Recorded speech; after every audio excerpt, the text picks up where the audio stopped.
Mr. President, first I want to thank you very much to receive me for an interview. Mr. President, did you give an order to strike Khan Sheikhoun with chemical weapon last Tuesday? Actually, no one has investigated what happened that day in Khan Sheikhoun till that moment.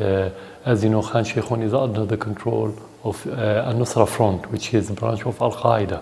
So the only information the world have had till this moment is published by Al-Qaeda branch.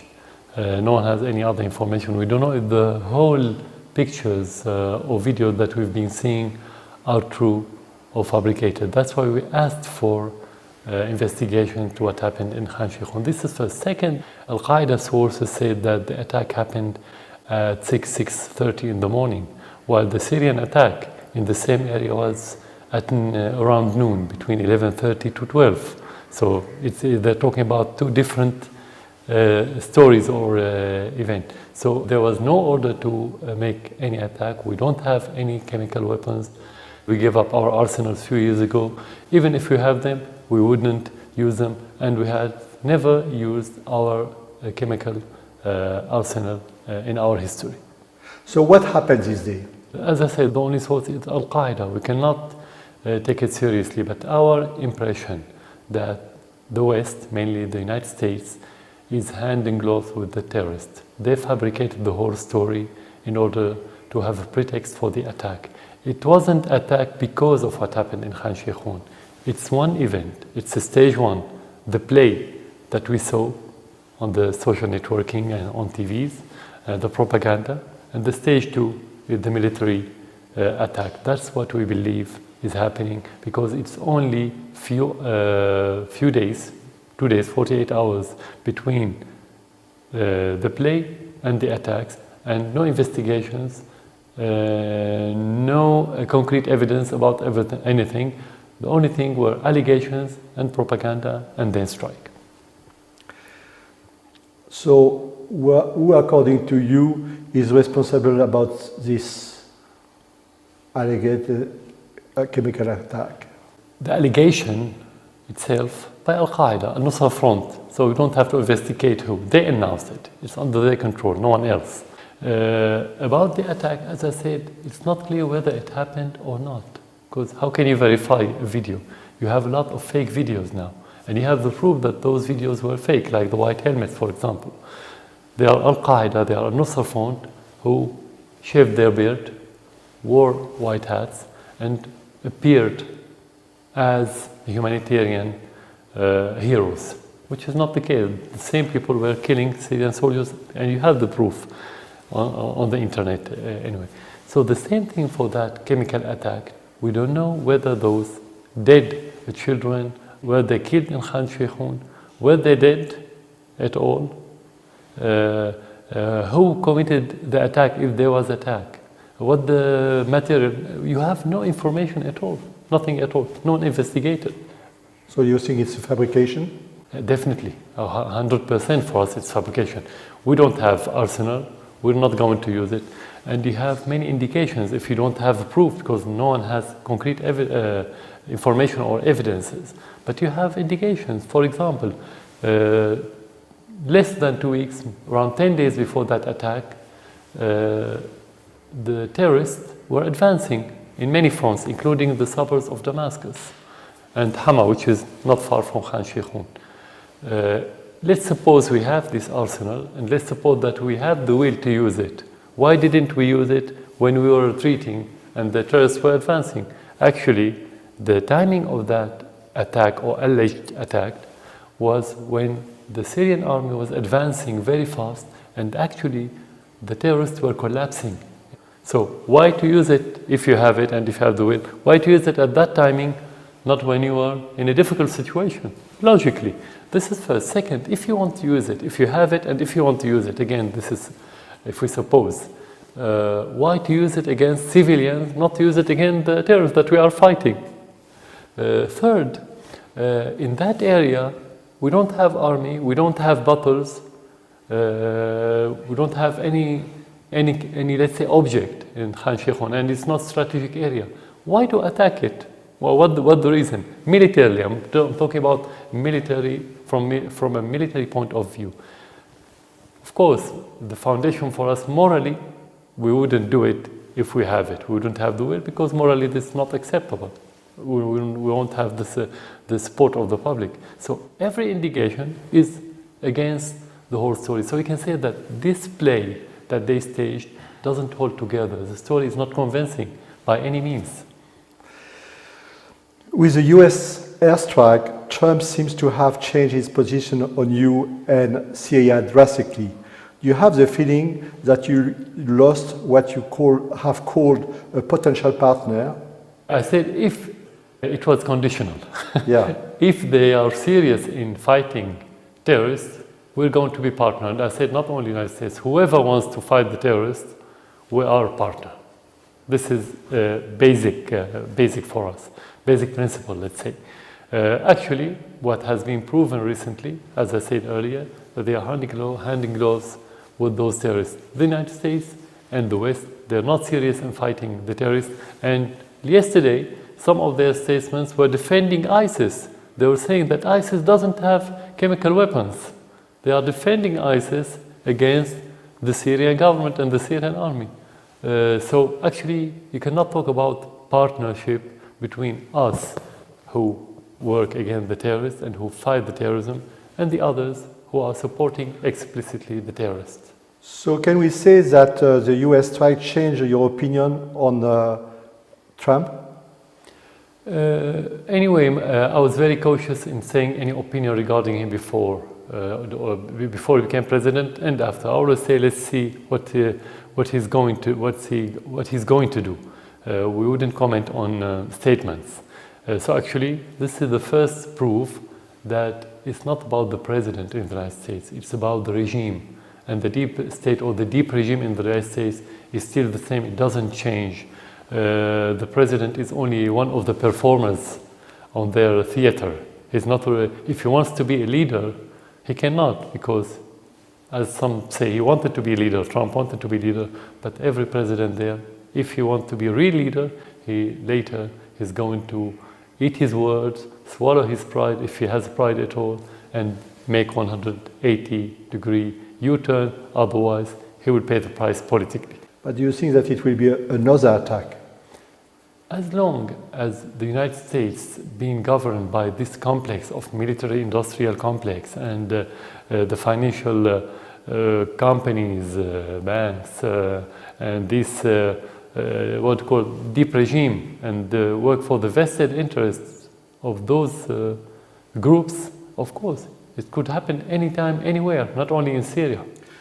And your army or the Russian would retaliate if it's happened again? Yeah. Actually, if we want to talk about retaliation, we are talking about missiles coming from hundreds of miles, which is out of our reach. But actually, the real war in Syria is not about those missiles.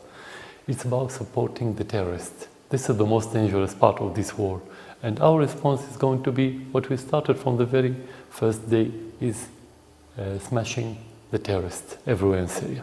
When we get rid of the terrorists, we wouldn't worry about anything else that time. So this is our response. It's a response, not reaction.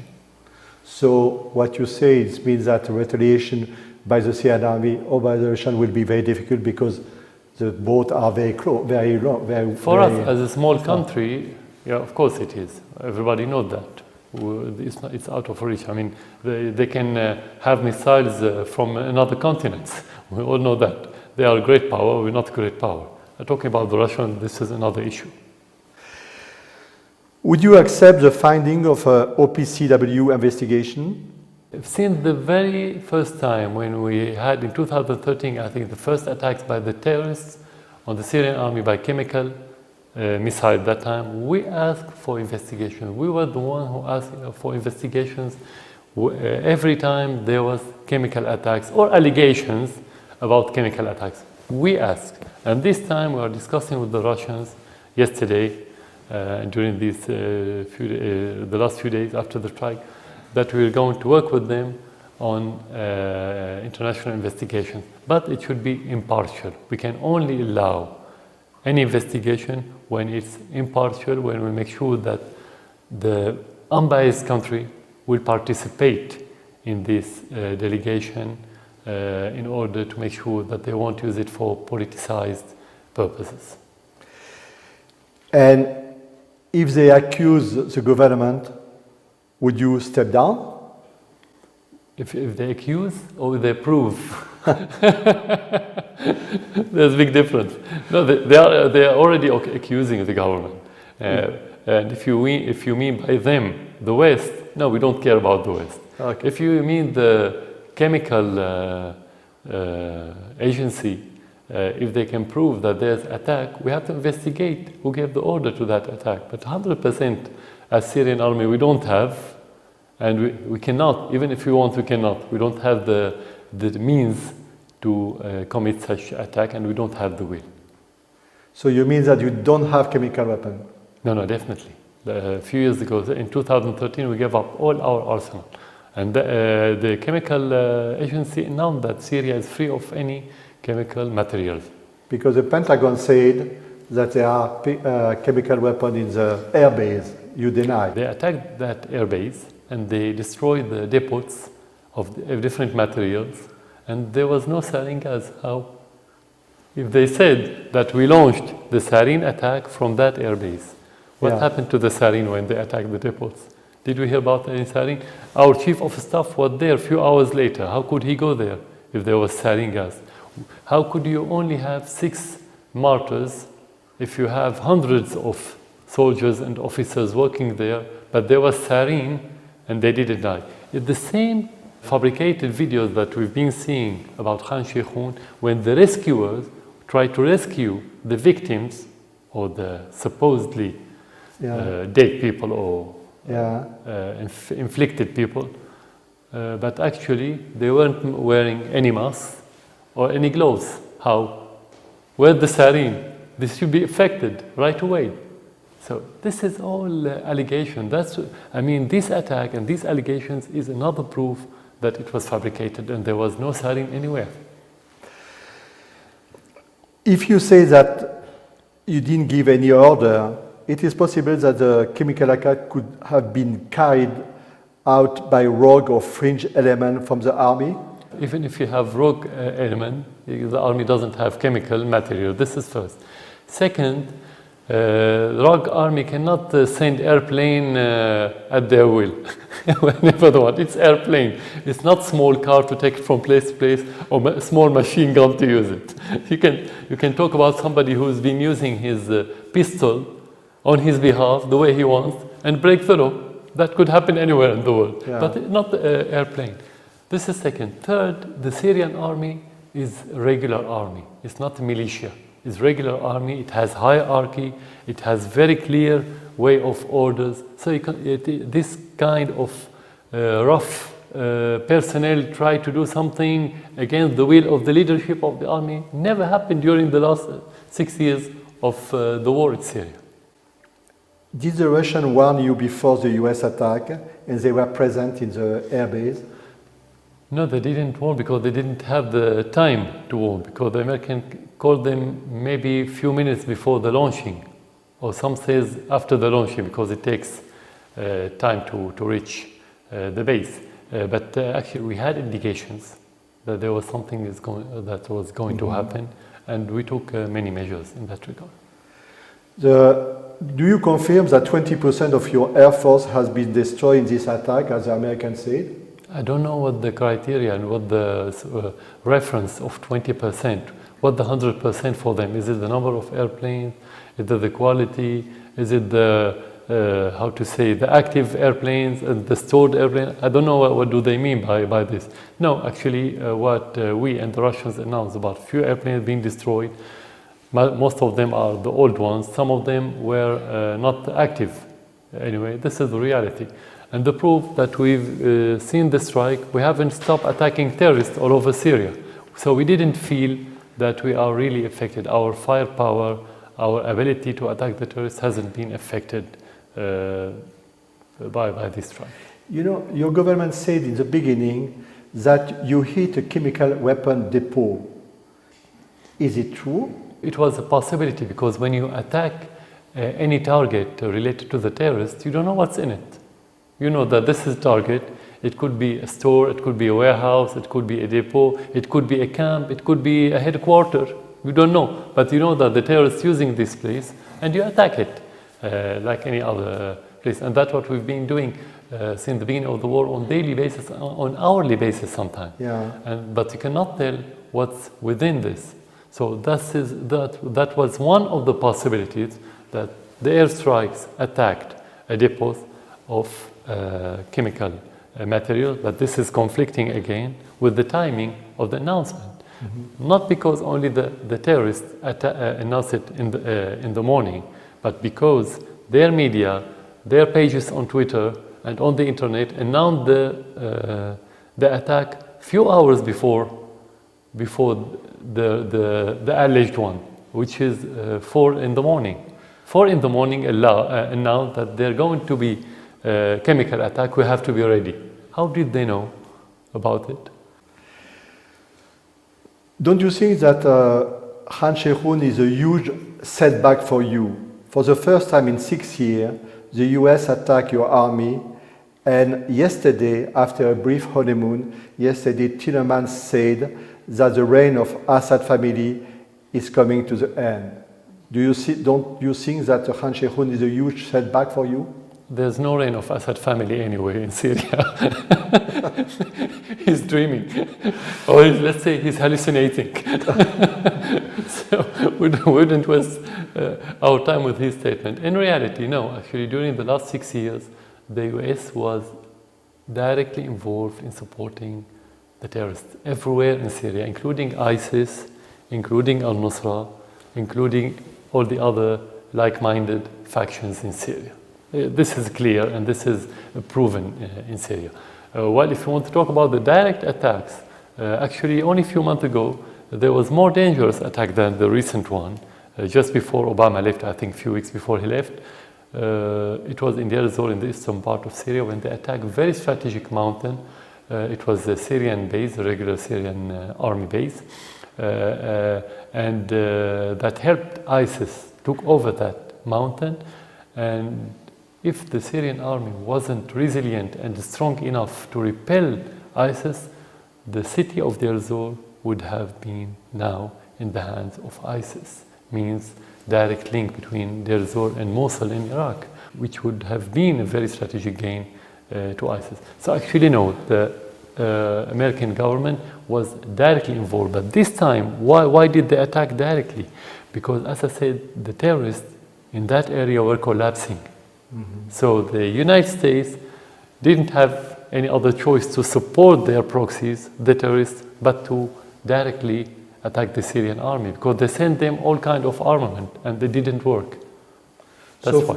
For you, it's not a huge setback after the honeymoon? No, it was actually part of the context, the same context for 6 years. Yeah. It took different shapes, but the core of the American policy and the Western policy toward what's happening in Syria, it hasn't changed at all. Forget about the statements. Sometimes you have high-pitched statements, sometimes you have low-pitched statements, but it's the same policy. You have gradually pushed most of the rebels into Idlib. Do you plan to attack it next?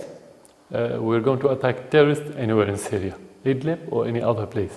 What the timing, what the priority, this is a military issue, should be discussed on the military level. You said before that Raqqa is a priority for your government, but the forces advancing on the city are mostly US-backed Kurds. Aren't you afraid of being excluded from the liberation of Raqqa? No, we support whoever wants to liberate any city from the terrorists. But that doesn't mean to be liberated from terrorists and being occupied by American forces, for example, or by another proxy, or another terrorist. So it's not clear who's going to liberate Raqqa. Is it really Syrian forces that's going to hand it over to the Syrian army? Is it going to be in cooperation with the Syrian army? It's not clear yet. But what we hear is only allegations about liberating Raqqa. We've been hearing that for nearly a year now, or less than a year. But nothing happened on the ground. So it's just, let's say, a hypothetical question because there's nothing concrete on the ground. The US and Russia are the co-sponsor of Geneva process. Because of the tension between the two countries, do you think that this process can continue? Look, there's a big difference between the process being active, which could happen anytime to reactivate the process, and to be effective. Till this moment, it's not effective. Why? Because the United States is not serious in achieving any political solution. They want to use it as umbrella for the terrorists, or they want to get in this forum what they didn't get on the ground in the battlefield.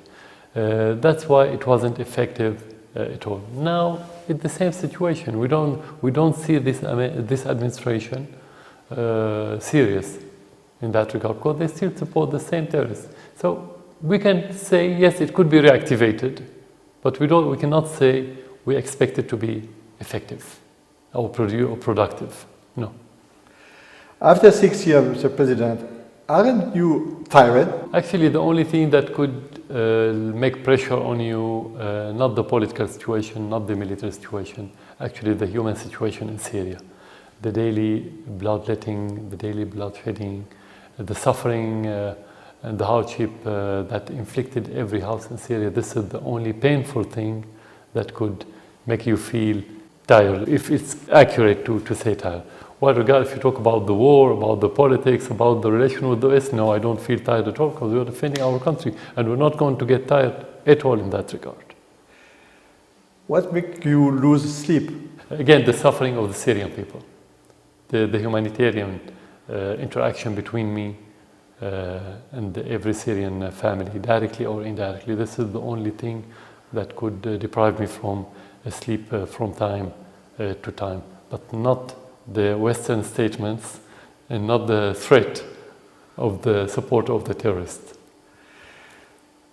Today, there are people from Fua and Kifraya who will move from their village to Damascus or to Aleppo.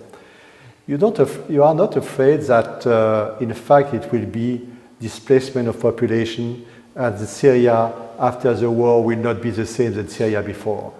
The displacement in that context is compulsory. We didn't choose it. We wish that everyone could stay in his village and his city, but those people, like many other civilians in different areas, were surrounded and besieged by the terrorists, and they've been killed on a daily basis, so they had to leave. But of course, they're going to go back to their cities after the liberation. That happened in many other areas where the people are going back to their homes. So it's temporary. Talking about demographic changes is not in the sake or in the interest of the Syrian society when it's permanent. As long as it's temporary, we wouldn't worry about it. Mr. President, I want to thank you very much for this interview. Thank you. It was very interesting, and not at all. Thank you very much for Thank you. This.